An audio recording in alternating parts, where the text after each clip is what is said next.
verbo se transformou, ao longo dos séculos, um largo caminho textual que nos reporta e dá fé da formação da própria língua.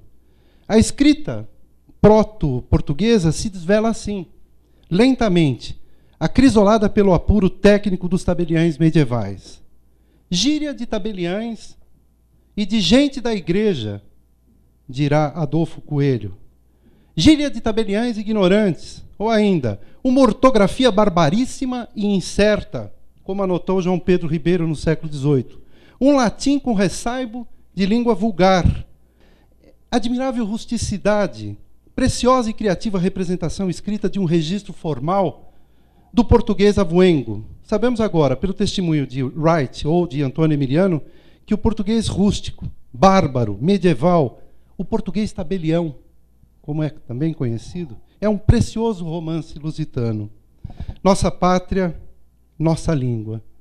O mesmo Nunes Lagos dirá que no princípio foi o documento. O documento criou o notário, embora hoje o notário crie o documento. A linguagem cria seus objetos. Vamos dizer que criou o copista, recriou o tabelião. A linguagem criou o registrador no século XIX como uma espécie de nominata emprestada da atividade tabelioa. Chamou o primeiro registrador imobiliário no Brasil de tabelião especial do registro. Assim está no decreto 482, de 14 de novembro de 1846. A cristalização de uma coisa, um fato, um ato qualquer com transcendência jurídica, numa outra coisa, o documento, não se faz sem certas reduções simbólicas, ou que consagrem suas notas como expressão de declaração de vontade, de manifestação de consentimento, de perfazimento de acordos, celebração do negócio, ocasiona uma redução dos atos e fatos, conferindo-lhes foro para povoar esse estranho mundo do direito, que empresta a virtude de presunções que a própria lei coisa consagra. Voltamos à ideia de que há certas realidades que criam outras realidades. Aqui está, o registro se fez à imagem e semelhança das notas. Muito curioso que o primeiro registro feito aqui no estado de São Paulo, na capital de São Paulo, no primeiro registro de imóveis aqui da capital de São Paulo, se fez à imagem e semelhança das notas. Um modelo descritivo, portanto. Um modelo em que o fato jurídico era descrito no registro como anteriormente o notário descrevia em suas notas. Vejam aqui que esse registro aponta para um outro registro. É uma história de uma outra história, que se reporta remotamente a essa dimensão da existência. Nós temos aí o primeiro livro de registro hipotecário de São Paulo, aberto em 1847 por aquele que seria também ministro do Supremo Tribunal de Justiça do Império. Mas vejam que curioso, pelo gênio de José Tomás Nabuco de Araújo, aquela forma narrativa que nós tínhamos lá no primórdio do sistema, aquela forma que emulava a forma tradicional tabelioa, discursiva, vai se transformar aqui num livro em 1865, quando entrou em vigor o regulamento hipotecário, que foi a criação do gênio de Nabuco, num livro cuja estrutura já permitia uma joeira, vamos dizer assim, um filtro da informação relevante. Não será difícil para quem pensa estruturalmente verificar ali, nessas imagens, há um exemplo de uma célula, como se fosse um banco de dados. Tem ali o número de ordem, a data, a propriedade descrita, o nome do adquirente, nome do transmitente, o título em sentido formal. Ele já tinha essa percepção claríssima no pleno século XIX, a distinção entre título formal e título material. Atento ao fato de que o registro imobiliário brasileiro, calcado na teoria do direito romano, assumiu a teoria do título e modo. O modo é a transcrição, o modo é esta publicidade organizada que a sociedade desenvolveu no século XIX. Vejam só que o indicador real também estava estruturado de forma tal que facilmente se conseguiria, a partir dos seus dados, criar uma base de dados. Esses dados podem confortavelmente migrar para esta base de dados, porque já estão estruturados lá na origem. E, portanto, esses dados podem compor hoje uma base de dados com todas as facilidades que a informatização prevê. Vejam só que a inteligência não é um atributo da modernidade. Nós temos aqui um exemplo claro de que a informação podia, e é, nesse caso, estruturada com objetivos distintos daqueles que motivaram a descrição e a redução dos fatos, dos atos, dos negócios jurídicos a cargo do tabelião nas suas notas. O registro já é algo diferente. Aqui se distingue o registro. Ele publica uma outra coisa que não exatamente aqueles fatos presenciados pelo tabelião, ou que sejam consertados, ou que sejam certificados, portados por fé, como diz a verba tradicional dos notários, no instrumento público notarial. Nós voltamos às origens porque a gente tinha essa recidiva, não é? Com as certidões. Embora, desde o século XIX, nós vamos alcançar toda a trajetória do registro, de 1850, 1846, para sermos exatos, e depois com a reforma em 1865, até 1973, com os livros organizados de forma estrutural, muito embora a certidão, fazendo, digamos assim, uma homenagem àquela descrição anterior, vai se apresentar dessa forma. É uma peça de dificílima inteligência para o leigo, para o comum dos que utilizam a informação do registro. Aqui está a matrícula, tal qual ela hoje se apresenta para todos nós. Nós voltamos às origens porque nós adotamos novamente o modelo descritivo. Nós adotamos novamente aquela estrutura descritiva dos livros notariais. Abandonamos a forma estruturada de informação dos livros de registro até 1973, 76, quando entrou em vigor a lei, não é? Eu posso dizer com segurança que nós, aqui neste momento, muito embora a matrícula tenha todas as virtudes já incensadas por todos os que comentaram a lei de registro público de 1973, eu posso considerar que a matrícula representou um retrocesso. Um retrocesso que, contudo, embora consagrado em lei e na prática dos cartórios, não chegou a atingir a necessidade que se tem de estruturação da informação.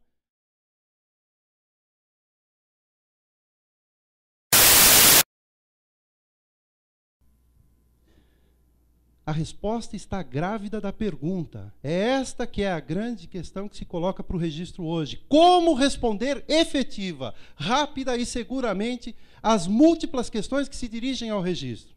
Será que nós vamos poder prescindir da tecnologia? Naturalmente não. O ministro falou aqui, precisamos pensar, se necessário for, numa transformação do próprio modelo, porque este modelo atomizado, este modelo em que as informações estão espraiadas em milhões de letrinhas, em livros de difícil compreensão, o esforço que se tem para fazer a tradução desse universo simbólico, tudo isso tem um custo, tudo isso tem um esforço, tudo isso tem um trabalho, enfim, tudo isso custa para a sociedade.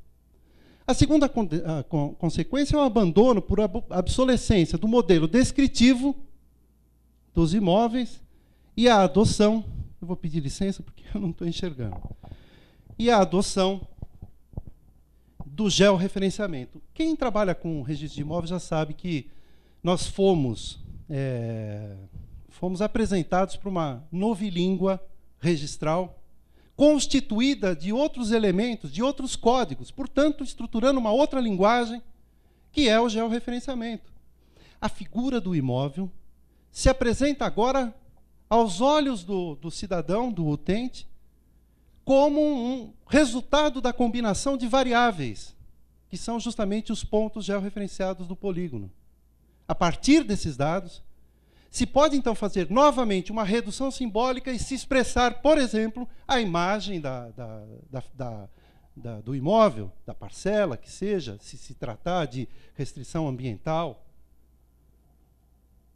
Este abandono do modelo descritivo, a adoção do georreferenciamento e de outros elementos que possibilitam uma perfeita identificação do imóvel, que era sempre reputada como a deficiência do nosso sistema registral, se aprofundará com a interconexão entre cadastro e registro. Não a absorção de um pelo outro.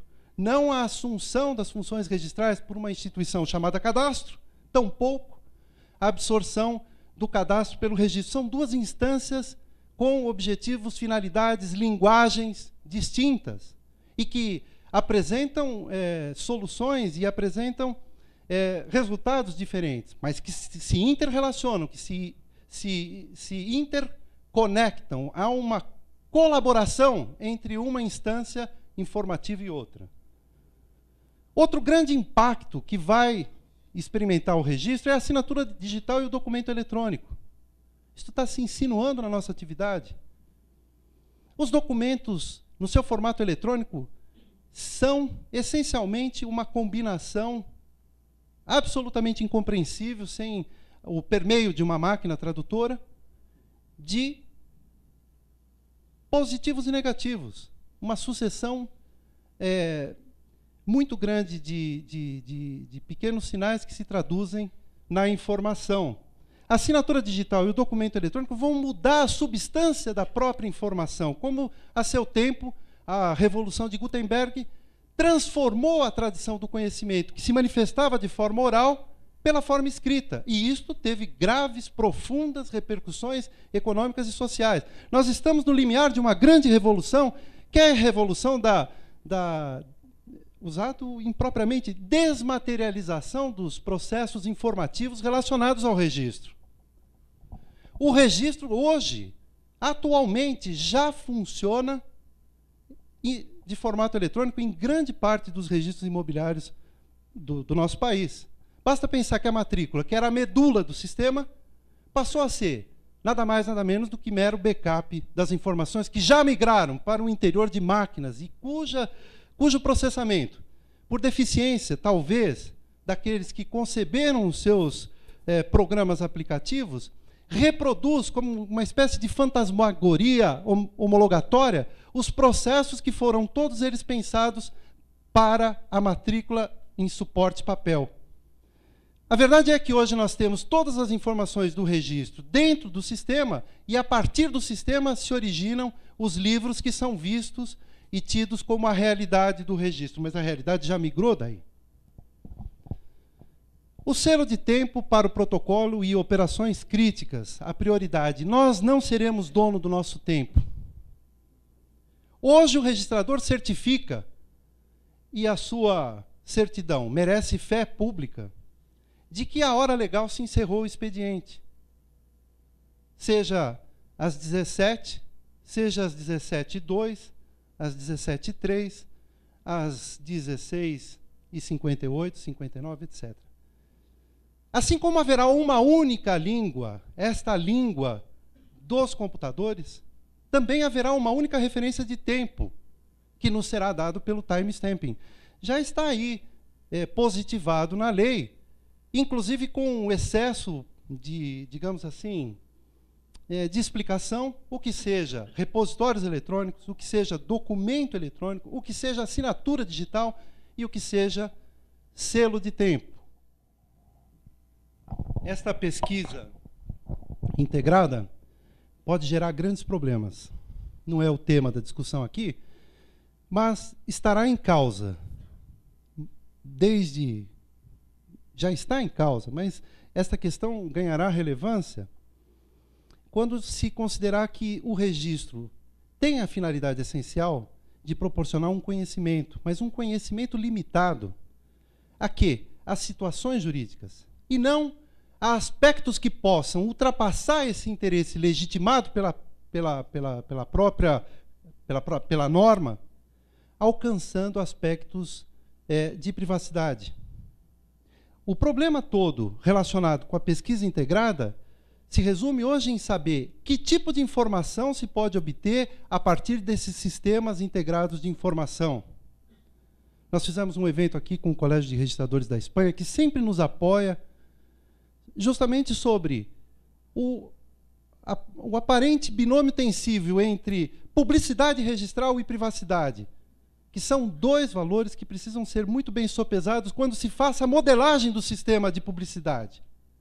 De um lado, garantindo a privacidade, de outro proporcionando à sociedade as informações relevantes para a realização dos negócios e para a proteção do titular. As informações hoje estão se articulando em camadas. O Marcelo Melo, que é o nosso registrador de Araçatuba, tem se dedicado a estudar de que maneira as restrições ambientais podem integrar a informação constante da matrícula, tendo em vista que o modelo descritivo das nossas matrículas, herdado este modelo dos sistemas anteriores, não permite uma perfeita especialidade, uma perfeita localização, ubicação daquelas parcelas gravadas com as reservas legais dentro dos imóveis rurais.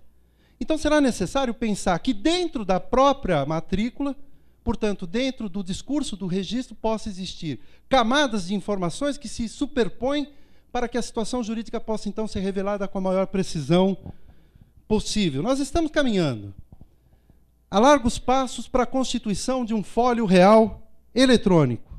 Pode deixar aqui, pode deixar que eu controlo.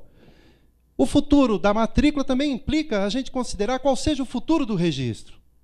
E aqui vai mais uma confissão de uma certa inquietação. Por quê?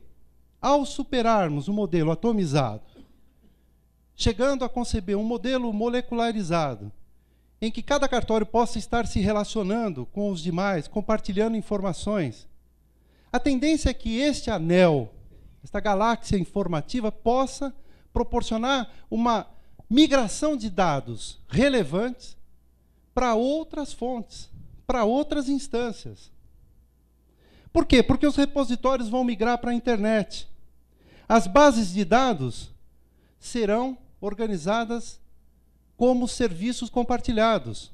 Compartilhados por várias entidades, instâncias administrativas, judiciárias, não é? Que vão poder buscar naquela fonte informativa o que seja relevante e importante para a sua atividade. Os sistemas aplicativos que hoje rodam em cada cartório e com certa segurança do registrador, sob a estrita responsabilidade e vigilância do registrador, tendem, por este meio, a migrar dos cartórios e se constituírem em sistemas que são web services, ou seja, serviços proporcionados pela web. A economia de escala nos impõe isso. Não há como informatizar todos os cartórios do Brasil com todas as dificuldades que os cartórios têm, sem que haja essa racionalização de processo. A migração do acervo documental para mídias eletrônicas, ou seja, aquele velho acervo do cartório, constituído ao longo dos séculos, tenderão a migrar com a digitalização desses documentos, com OCRs, com o armazenamento desses documentos em PDF, nós teremos um arquivo disponível à pesquisa de maneira remota. E, no final, o que pode ser um grande desafio, a contratação online, com informações estruturadas do registro. Nessa estrutura que se criará a partir da desestruturação do cartório, tal qual nós estamos até hoje acostumados a lidar, talvez não vá prescindir de uma única coisa. E essa coisa se chama o profissional que está à frente do registro. Porque ele é que vai decidir sobre o acesso ou não do título, em ordem a produzir os efeitos que o sistema espera que se produzam. A ideia é essa, nós estávamos todos estruturados dessa forma, como pequenos núcleos, não é? Girando ao lado da galáxia judiciária, cujo centro histórico nosso sempre foi, e espero que continue sendo, o judiciário. Infelizmente, nós perdemos a animação. A tendência é que este universo se contacte, que ele se forme por anéis de informação. Estes anéis proporcionarão uma maior utilidade do sistema, mas representarão um risco de absorção e de assimilação da particularidade do registro e dos profissionais num grande sistema de informações. E aí, então, nós teremos uma matrix, como uma metáfora da própria matrícula. Você quer saber o que é Matrix? Matrix está em toda parte. Está à nossa volta. Mesmo agora, nesta sala aqui. Você a vê quando olha pela janela. Esse é o risco que nós estamos correndo com a informatização dos registros e a redução de sua informação essencial em grandes bases de dados. Muito obrigado. A pergunta agora é para o Dr. Sérgio Giacomino, do Miguel Sorria, registrador da Espanha. Sérgio, você crê possível a eliminação do suporte de papel? Se, em caso positivo, como garantir a duração e a estabilidade de um sistema informatizado? Fácil essa, né? É muito fácil. Nós já estamos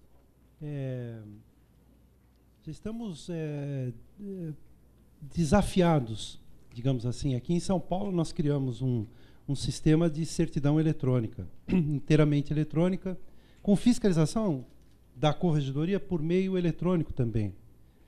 E existem algumas iniciativas no mundo, como a questão do Dublin Core, o PDF-A, são instrumentos que estão sendo pensados para a perenização dos documentos, para que eles possam, independentemente da plataforma tecnológica utilizada, serem conservados sem perder suas características essenciais.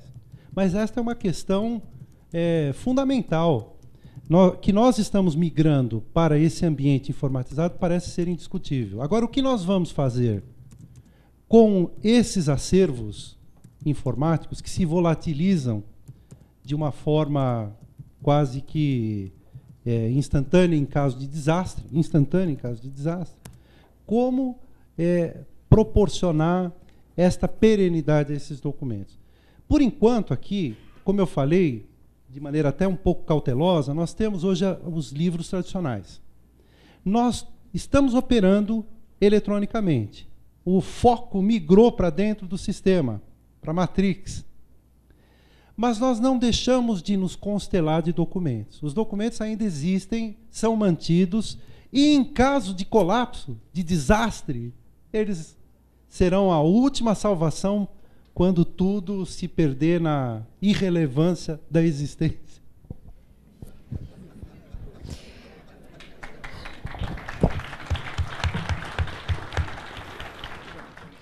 Giacomino, a pergunta é: cartório é coisa do Brasil? Essa pergunta, ela está envenenada, né? É claro que não.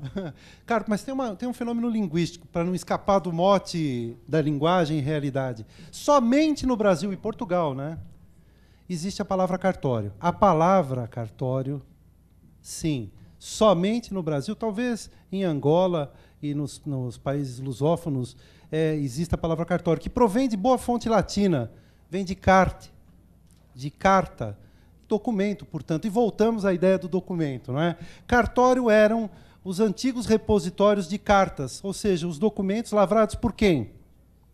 Na Alta Idade Média, para os meus queridos tabeliães. Cartório existe em toda parte do mundo. Está aqui representantes da Espanha e o Fernando de la Puente, que é meu colega, diretor de Relações Internacionais do Ilustre Colégio de Registradores da Espanha, tem um trabalho importantíssimo.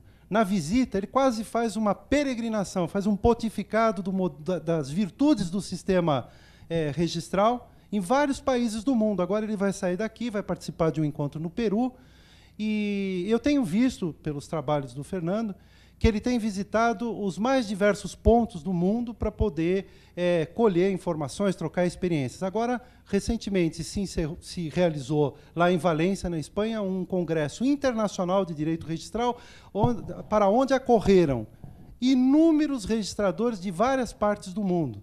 Depois, ele, quando fizer a exposição dele, poderá nos dizer quantos foram, para que se tenha uma ideia da importância da atividade e como ela está espalhada por todo o mundo. Sem falar da atividade tabelioa, não é, Fischer?